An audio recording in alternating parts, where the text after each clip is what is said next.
Welcome back. Now once you have Canva for Work, you will then have a fully functioning brand kit. So in other words, you'll be able to go to the brand kit. Once you open up the brand kit, you'll be able to add in more than 2 colors. Without Canva for Work, you can only add 2 colors to your color palette. So if you have other colors, you can add those colors here in this area.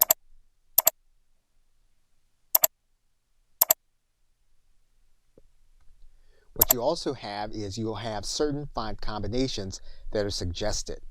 However, you can change those suggested fonts here in this area that you're going to be using with your brand logo and all of the other content. In the brand kit, you can also upload a new font. Once you have the font you want, you'll need to confirm with Canva that you have the right to use it. You'll then click the disclosure.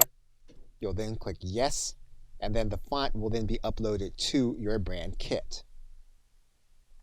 And you'll have access to it here. You'll also have access to your logo. So you'll be able to go to your hard drive and pull your logo into your brand kit. Once you have the brand kit, it will belong to your entire team. For example, if you were to create a design, you would then click on the form that you want to use. And if you wanted to choose a color, what you're going to see is that your brand colors are going to be there. And the same is going to be true for your entire team. Now, when you are editing your design, if you want to use a logo, all you'll need to do is to go inside of your folder. And what you'll notice is that you have your logos available to you here in your folder. And these are the logos from your brand kit. All you need to do is to click in and you'll be able to add those logos to your image. And when you're working with font in a design, what you can do is you can open up the design and you're going to open up your font.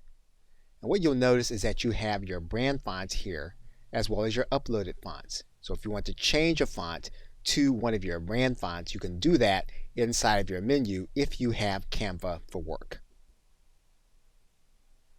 Okay, so with that, thanks, and I will see you in another video.